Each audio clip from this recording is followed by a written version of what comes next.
Assalamualaikum warahmatullahi wabarakatuh. Waalaikumsalam warahmatullahi Di sini wabarakatuh. kami dari kelompok 3 akan menjelaskan mengenai sistem hidrolik sesuai pada matkul kita yaitu teknologi alat berat.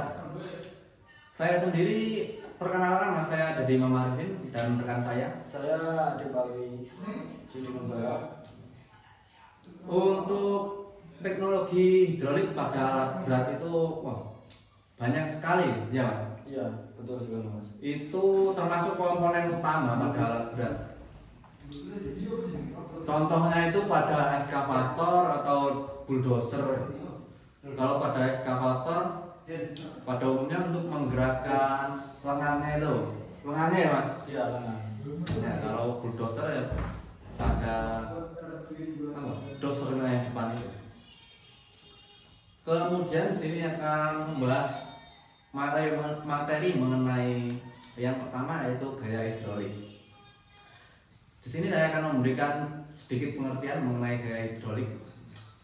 Gaya hidrolik adalah gaya yang timbul karena perbedaan tekanan fluida, cairan atau gas pada suatu sistem. Gaya hidrolik dapat digunakan untuk melakukan pekerjaan seperti mengangkat, menekan, atau menggerakkan benda. Gaya hidrolik bekerja berdasarkan sistem Pascal yang menyatakan bahwa perubahan tekanan pada suatu titik dalam sistem tertutup akan menyebabkan perubahan tekanan yang sama pada suatu titik dan sistem tersebut.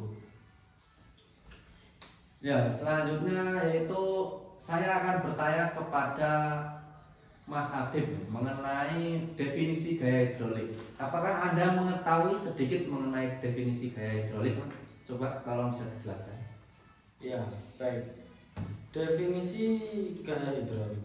Gaya hidrolik adalah gaya yang dihasilkan oleh tekanan fluida dalam sistem hidrolik. Gaya ini bekerja berdasarkan sistem prinsip Pascal yang menyatakan bahwa tekanan yang diberikan pada fluida dalam ruangan tertutup akan diteruskan ke segala arah dengan besar yang sama. Dalam sistem hidrolik, gaya ini digunakan untuk memperbesar tenaga dengan memanfaatkan cairan seperti minyak hidrolik yang tidak dapat dimanfaatkan. Contohnya dapat ditemukan pada rem hidrolik, dongkrak hidrolik, dan mesin alat berat lainnya. Seperti yang saya sebutkan tadi ya, mesin alat berat seperti eskavator atau bulldozer. Ya, betul sekali. Kalau di masyarakat biasanya kita menemukan itu ya dongkrak untuk di bengkel-bengkel untuk mengganti ban pada bel truk, biasanya menggunakan dongkrak hidrolik yang manual yang digunakan seperti ini. Ya, baik. Kalau kita ngomongin soal definisi, rasanya kita tidak afdol ketika tidak menerangkan tentang prinsip kerja gaya hidrolik. Setuju. Ya. Mungkin masnya tahu prinsipnya dari kerja gaya hidrolik. Ya, saya tahu lebih sedikit banyak mengenai prinsip kerja gaya hidrolik. Prinsip kerja gaya hidrolik didasarkan pada prinsip Pascal yang menyatakan bahwa tekanan yang diberikan pada fluida dalam ruang tertutup akan diteruskan secara merata ke segala arah.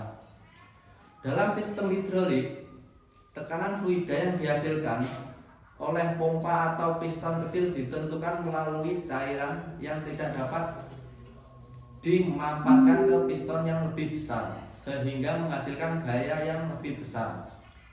Perbedaan luas penampang atau piston kecil dan besar memungkinkan peningkatan gaya sehingga sistem hidrolik dapat digunakan untuk mengangkat beban berat seperti pada dongkrak hidrolik ataupun rem pada kendaraan. Ya, itu tadi contohnya ya.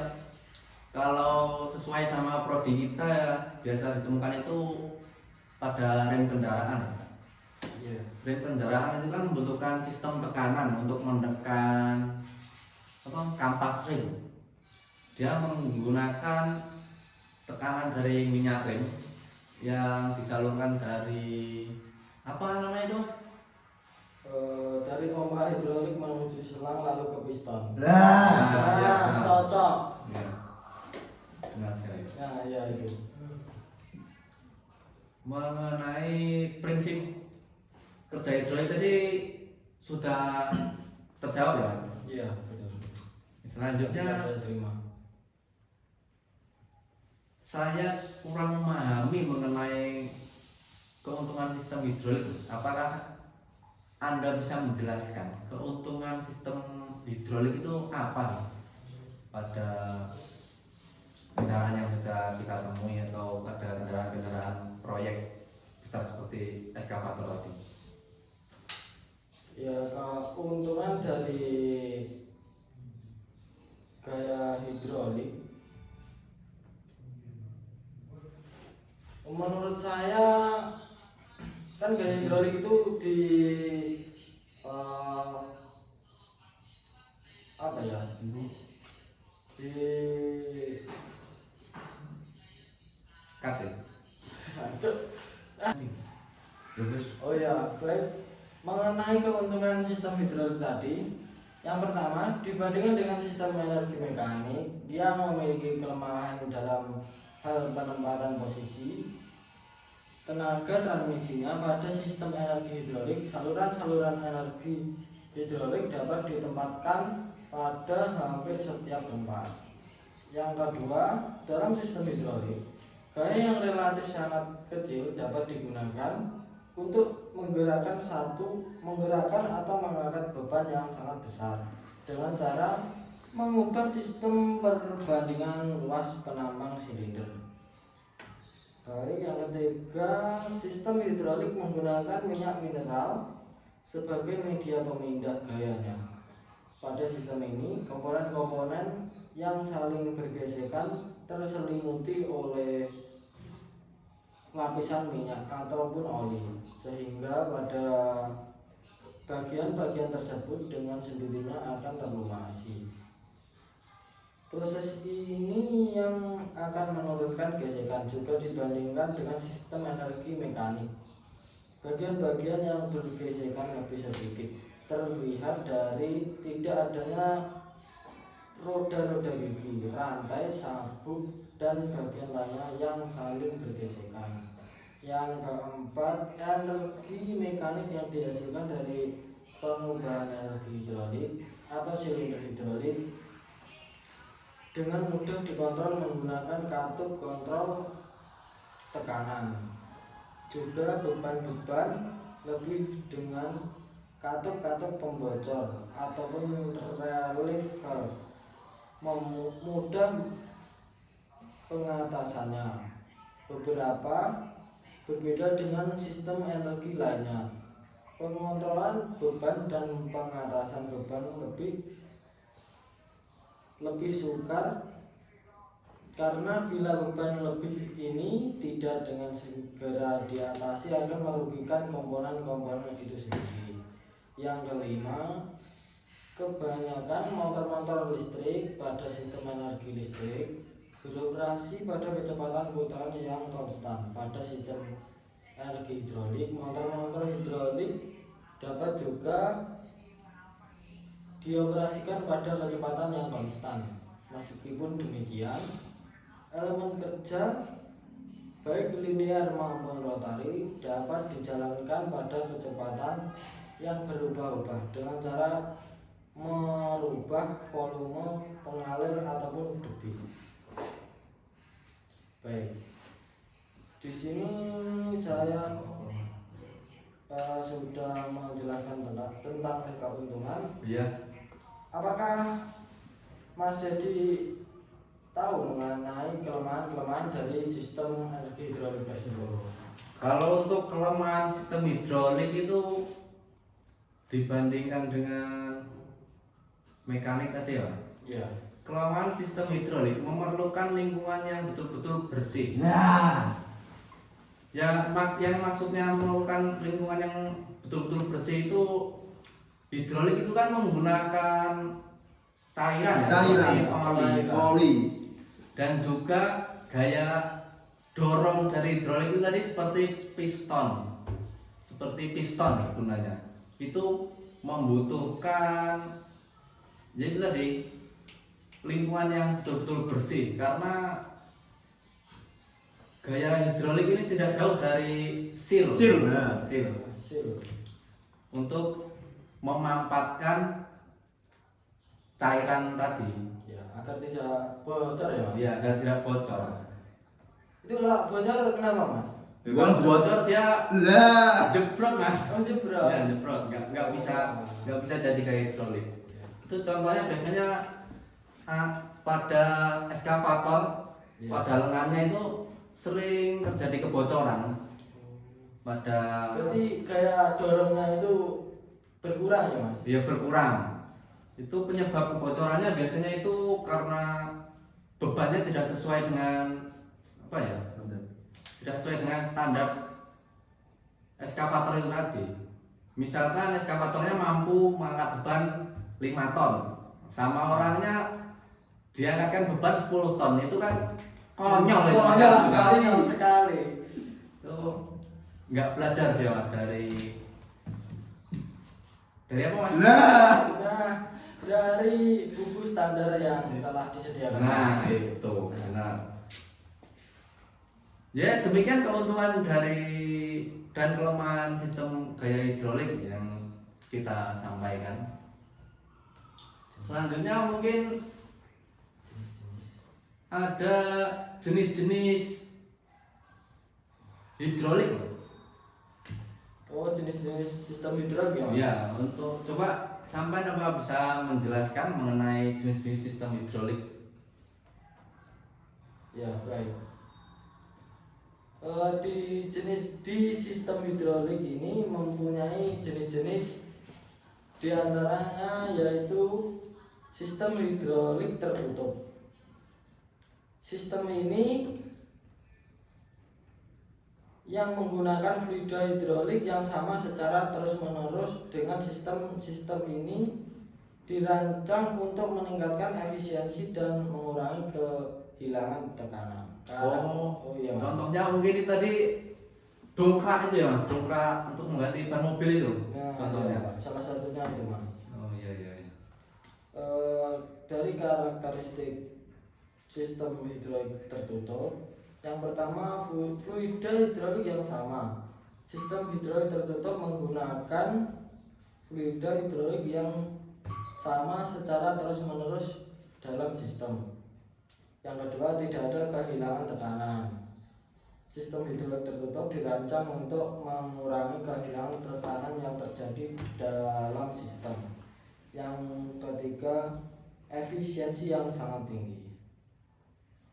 Baik, yang seterusnya, kekurangan dari sistem hidrolik tertutup.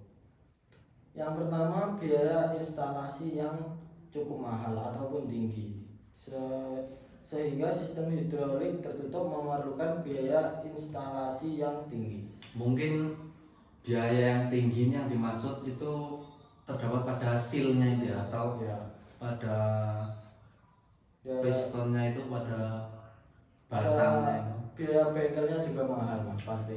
Biaya perbaikannya Iya. sangat mahal sih itu, karena memerlukan ketelitian yang sangat tinggi.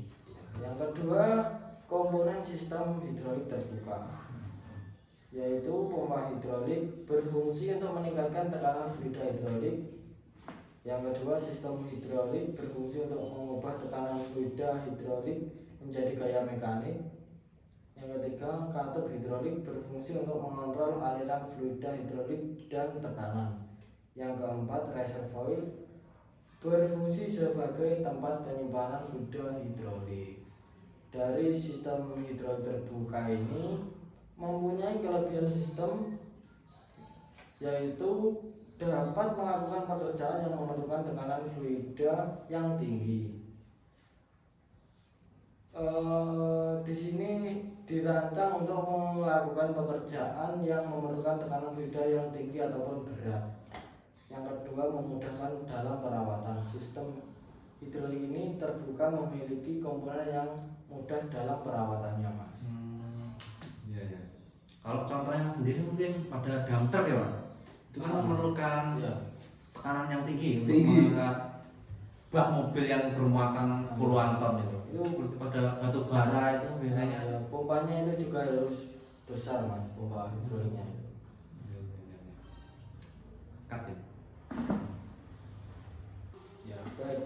Di sistem hidrolik ini, sistem hidrolik memiliki hukum-hukum secara fisika, yaitu hukum Bernoulli. Mas Dedi, apakah tahu hukum Bernoulli yang ada di dalam sistem hidrolik? Ya kurang lebih saya ngerti sedikit lah mengenai hukum Bernoulli ini. Oh, iya. Tipis-tipis ya. Tipis-tipis. Nah, cocok. Hukum Bernoulli ini merupakan prinsip dasar dalam mekanika fluida yang menyatakan bahwa dalam aliran fluida yang ideal atau tanpa gesekan, peningkatan kecepatan fluida akan diikuti oleh penurunan tekanan atau penurunan energi potensial fluida. Hukum ini dikembangkan oleh Daniel Bernoulli pada abad ke-18 dan menjadi dasar bagi banyak aplikasi dalam teknik dan ilmu fisika. Ya. Itu secara matematis hukum Bernoulli dinyatakan dalam persamaan, yaitu adalah tekanan fluida itu biasa disebut dengan PA. Kemudian massa jenis fluida kilogram atau meter kubik atau meter pangkat 3. Selanjutnya ada kecepatan fluida, itu ada meter per second. Dan ada percepatan gravitasi. Percepatan gravitasi ini tadi ada meter per second kuadrat. Kemudian ada lagi ketinggian fluida, yaitu pada umumnya pengukuran ketinggian itu meter. Mungkin hanya itu yang saya mengerti, tipis-tipis mengenai. Itu kan cuma Mas, cuma Bernoulli. pengertian aja, Mas. Bukan. Ya, selanjutnya Kalau, apa, Mas? Prinsip dari hukum Bernoulli tersebut, prinsip kerjanya apa, Mas? Oh, kalau prinsip kerja hukum Bernoulli itu ada berapa ya, Mas? Nah, Coba saya tarik sebentar ya. Iya. Di dalam sistem hidrolik memanfaatkan hukum Bernoulli untuk mengontrol dan mengarahkan aliran fluida dalam berbagai aplikasi seperti rem hidrolik, pompa, dan mesin industri. Dalam sistem hidrolik, prinsip dasar yang digunakan adalah perbedaan tekanan yang dihasilkan oleh fluida dalam pipa atau saluran tertutup. Contoh penerapan hukum Bernoulli dalam sistem hidrolik adalah pada nozzle atau katup yang mempercepat aliran fluida. Ketika luas penampang pipa mengecil, kecepatan fluida meningkat. Contohnya itu ketika misalkan ini piston ya, ini bloknya. Ketika semakin sempit itu kan Ya. tekanannya semakin besar. Nah, besar ya. Tekanannya semakin besar, Mas. Iya. Jadi dia alirannya itu semakin kuat, Kuat. semakin cepat. Contohnya seperti itu. Kalau apanya ya? Contoh simpelnya.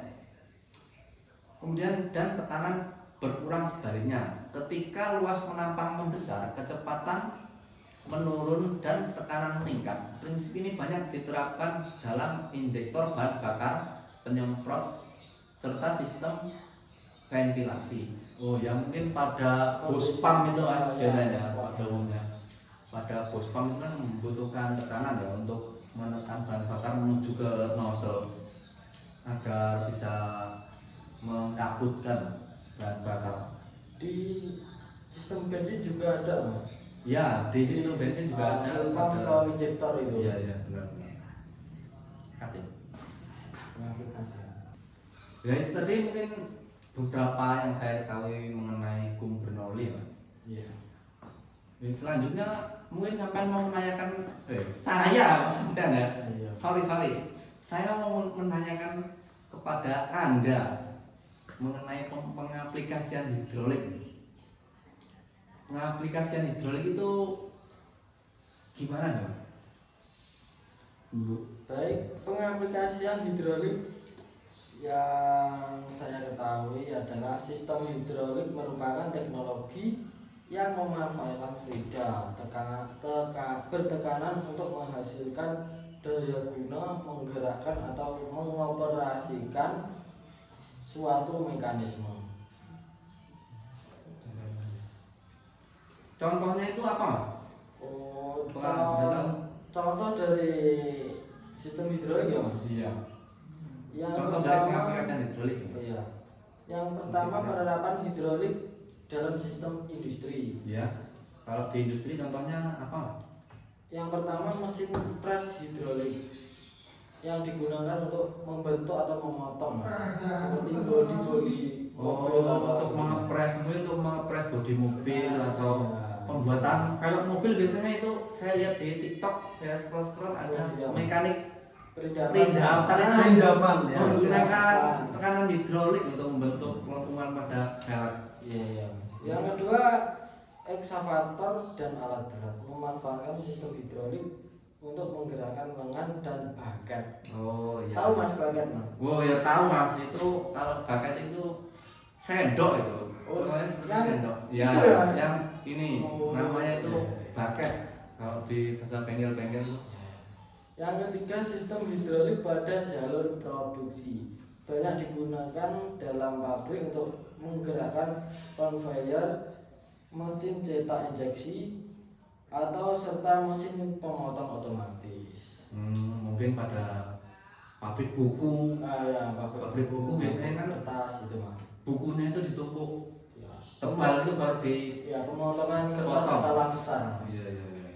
Yang keempat peralatan pengangkat lift dan crane. Sistem hidrolik memberikan tenaga yang cukup besar untuk mengangkat beban berat dengan stabilitas yang tinggi. Berarti keren itu bukan hanya menggunakan mekanik ya, bukan hanya menggunakan seling ya, ada Ya, juga ya. yang menggunakan Sistem hidrolik. hidrolik. Dan saya akan menjelaskan tentang contoh aplikasi yang di sektor transportasi, seperti kendaraan bermotor ini. Iya. Yang pertama sistem rem hidrolik pada kendaraan. Ya seperti yang saya sebut tadi Mas, pada Iya. sistem rem ada. Ya. Yang Hidroliknya. kedua power steering, Mas. Tahu Mas power steering? Oh iya, power steering itu untuk meringankan setir ya. Nah, iya Mas. Seperti mobil-mobil yang baru, Mas. Kalau yang lama belum ada. Iya. Yang ketiga suspensi hidrolik. Tahu Mas suspensi hidrolik? Gimana itu suspensi hidrolik? Ya kalau yang banyak berkeliaran di jalan itu. Hewan Mas berkeliaran di jalan itu. Kendaraan. Kendaraan kok. Ya. Berkeliaran hewan. Seperti di mobil-mobil mewah, Mas. Oh. Ya mobil-mobil mewah ataupun ya biasanya di bis juga ada Mas yang Iya. lintas-lintas itu Mas. Air sus. Nah, airsoft.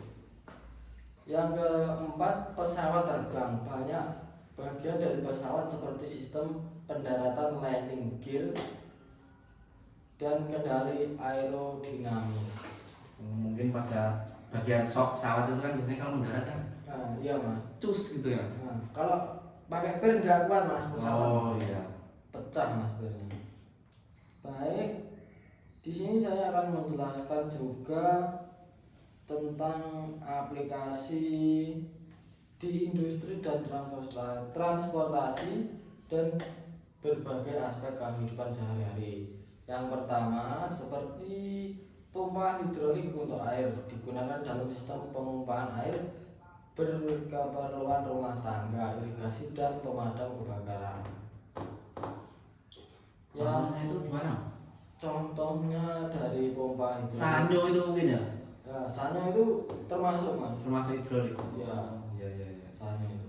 Yang kedua dongkrak hidrolik ya seperti tadi biasanya di bengkel-bengkel itu. Yang ketiga, kursi hidrolik banyak yang digunakan di salon, kantor, dan kendaraan. Oh, kursi yang bisa naik turun itu mungkin. Nah iya mas, kalau dicuket itu bisa Naik ya? Nah iya itu. Yang keempat, lift pada gedung menggunakan sistem hidrolik untuk mengangkat dan menurunkan lift dengan aman dan efisien. Mungkin itu saja yang bisa saya jawab mas. Mungkin ada tambahan atau kita sudahi? Saya kira cukup karena waktunya berapa menit itu sudah 25 menit. wah itu sudah Iya. Barakallah. lewat 5 menit, seharusnya waktunya itu 20 menit ya. Mungkin kita akhiri saja podcast yang begitu penting pada siang hari ini. Iya. Itu sangat penting sekali mas. Terima kasih. Kurang lebihnya mohon maaf soalnya ya tidak berpengalaman dalam berpodcast. Terima kasih. Wassalamualaikum warahmatullahi wabarakatuh. Waalaikumsalam warahmatullahi wabarakatuh.